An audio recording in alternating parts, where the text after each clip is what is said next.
should probably invest into better paper because my notes currently sound like this.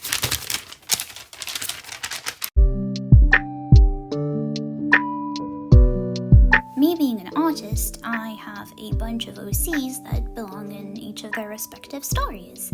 And, I guess the main story I have, or like the most developed one, is the one with Reece in it. So it's the one I'm gonna introduce today. Also, as to give credit where credit is due, the idea of presenting my OCs in this format comes from this YouTube channel/YouTuber called Oliver's Antics. Check him out, he has great OCs as well. And the way he does it is that he presents one character every month, and I plan on doing the same thing. I have like quite a few characters belonging in this universe, but Reece is kind of the protagonist, so it would kind of make sense to start with him. Anyways, before I actually tell you guys about him, I need to explain kind of the setting of the story. Just give context, you know. Basically, this story is a dystopia! Yay! The universe, or like, Earth, planet, world where this takes place is a world divided into cities. Well, I call them cities, but they're basically the sizes of smaller countries, like big areas where people live. And they're all led by this big, I guess, political party called the Happiness Department. And the Happiness Department's main ideology is forcing happiness onto society. So, because of everything being controlled by the same power and it being around for a long time, the pure concept of not being happy got erased from languages. Like, instead of saying sad or scared or angry, they just say unhappy.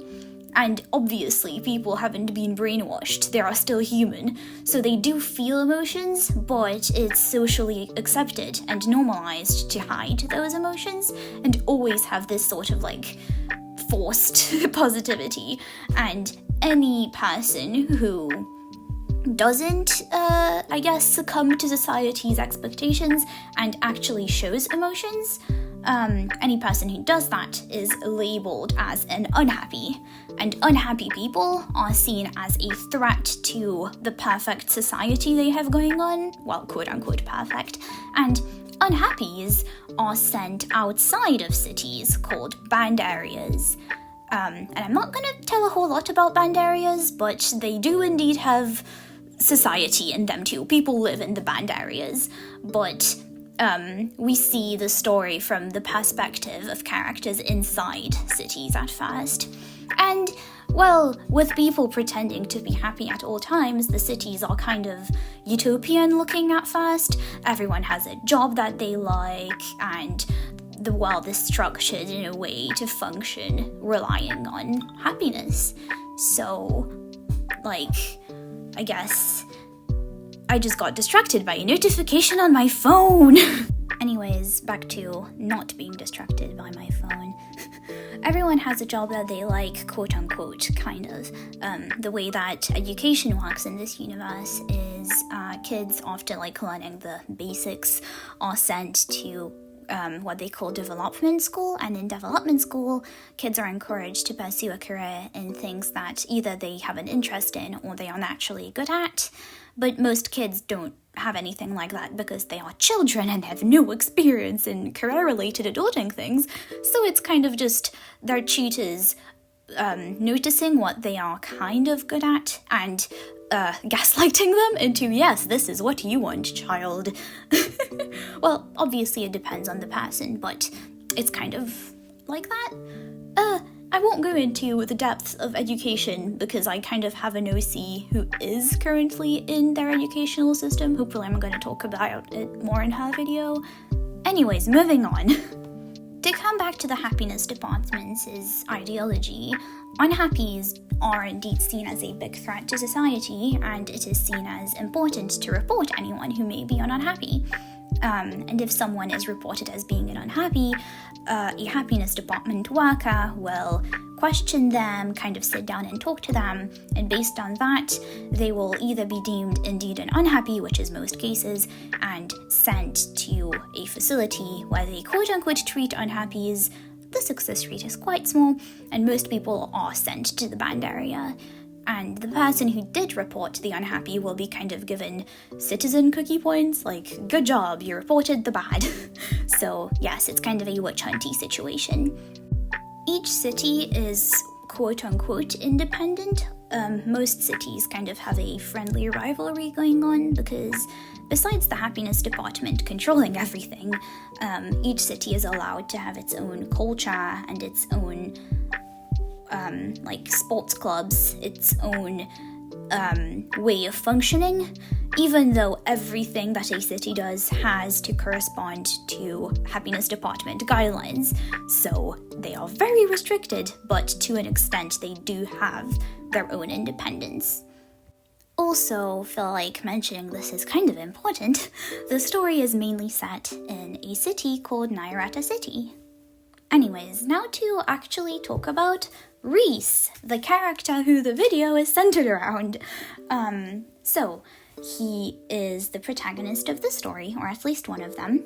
His full name is Reece Bernois. He is 22 years old. He uses he/him pronouns, and he is an introvert.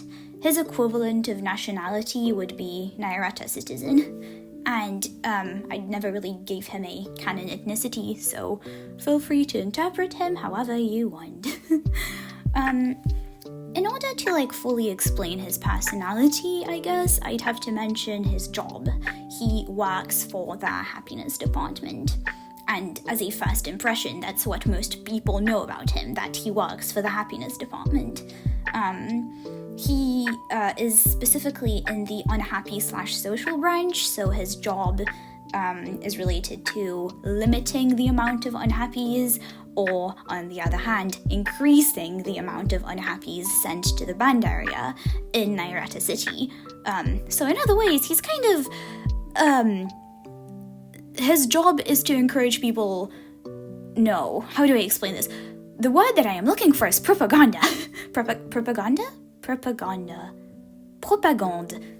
Words. The thing that dystopias have. Wow, I'm so good at explaining things.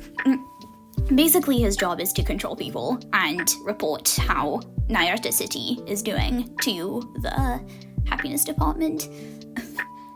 I am interrupting myself because I think I explained that pretty badly. He doesn't walk up to people and mind control them.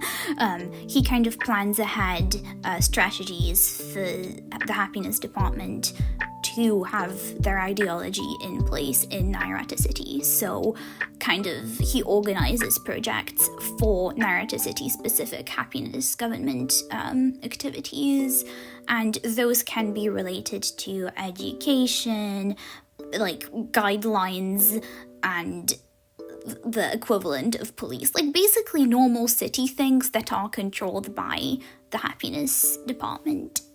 I think that's a better explanation, hopefully. Anyways, back to the thing. So, based on that, his position within that branch is getting progressively higher and higher at a bigger speed, which is quite surprising because he is 22, so he's quite young. He's been working for the happiness department for around a year. Before that, he went to the happiness department equivalent of university. So, being in a position that he is quite rare for someone his age, and he is in that position because he is actually really good at his job, and he's a very work-oriented person, but he kind of lets that get to him. Basically, he thinks, he kind of has an ego problem. He thinks he's the best at his job, and the way that things are being handled with his higher-ups and the happiness department in general, he sees that as inefficient because the unhappy cases are still quite high, for obvious reasons that he doesn't know yet, like human beings having naturally emotions. That didn't make grammatical sense, you know what I mean?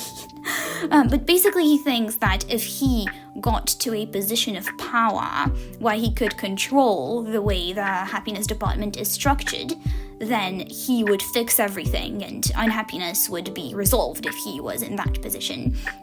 So that's kind of his main goal in life, just get a higher position in his workspace and fix the universe and prove everyone how he indeed is the one who makes society perfect by being in a position of leadership.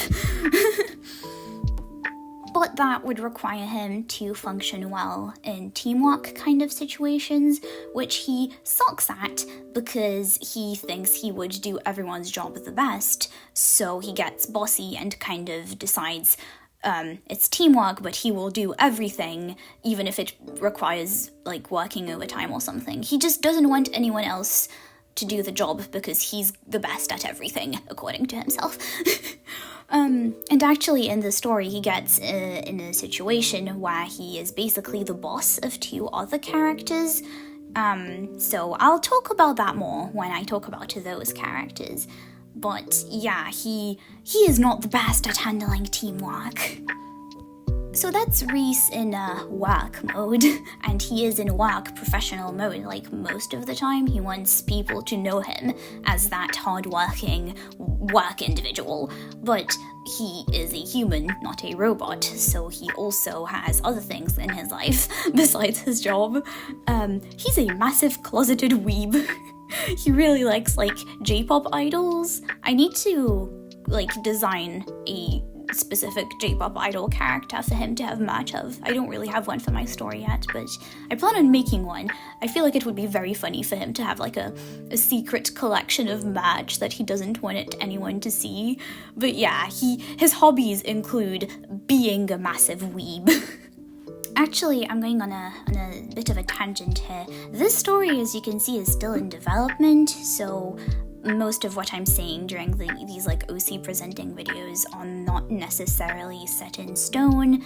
For example, when I created Reece and other characters from this story in 2019, they had different ages. That's one of the main things I changed, or at least Reece did. Other characters kept their age. But yeah, all I'm saying is everything about these characters and this story may change a bit in the future. It's just the setting, the whole dystopia, and Reece's main personality traits will probably not change. Okay, tangent over, back to the character. The other thing in his life, besides his job, is his sister. I know how to speak. His sister, Jenna, she's gonna have a video of her own, but they live together as siblings because they are orphans, like generic protagonists that they are. They were raised by their dad, and their dad died of illness a few months / a year. Like, time period wise, it's close to a year before the story starts. And in this dystopian world, death is not seen as something bad. When someone dies, they focus on the happy things that happened in the person's life and are happy for them to be like, wow, how lucky of them to be born into this world that is perfect, and we are glad that they had a happy life. So basically, being sad about someone dying is seen as bad, and you are reported as an unhappy if you are sad about someone dying. So Reece and Jenna are just kind of vibing with their parents' death in mind. They're like, yeah, it's all good. So Reece kind of had to raise Jenna because Jenna is 16 in the story. So Reece kind of had to support her and be there for her in her teenage years. And because of that, and you know, them being family, he kind of is very protective of Jenna, and that's one of his biggest fears, like anything bad or wrong happening to Jenna and him not being able to help her through it or save her from it. So that's just about who he is as a person.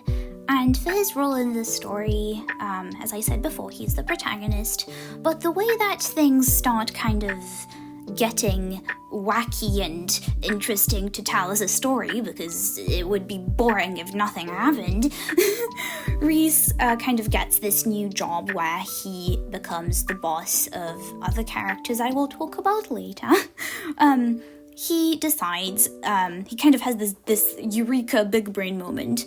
He's like, wait a minute, if I want to save society and be this leader who's helping everyone and is the best and wow, why don't I just cure unhappiness? Like, if the problem is unhappy people, let's just not make anyone unhappy ever again. So he kind of does doing research about unhappiness, which technically is prohibited, because the happiness government knows very well that if someone who knows about human beings kind of does research a bit, someone may accidentally discover how having emotions is natural and completely normal. So he knows that that's illegal, but he kind of starts doing illegal research, and he wants to cure unhappiness.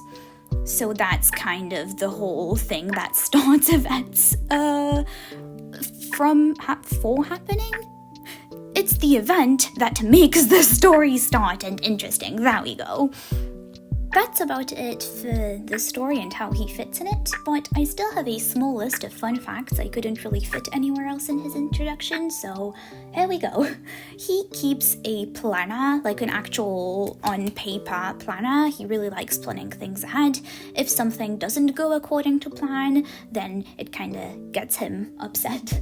He collects merchandise from various anime that he's interested in, and like J-pop and stuff like that, but he doesn't really want anyone to know. He's a very closeted weeb, because he thinks that if somehow the world were to know, it would be seen as unprofessional, and that's terrible for him, so he tries his best to hide his weebness from the world. He has Tylosophobia, which is the fear of being like in the sea, or like the sea in general, or deep waters.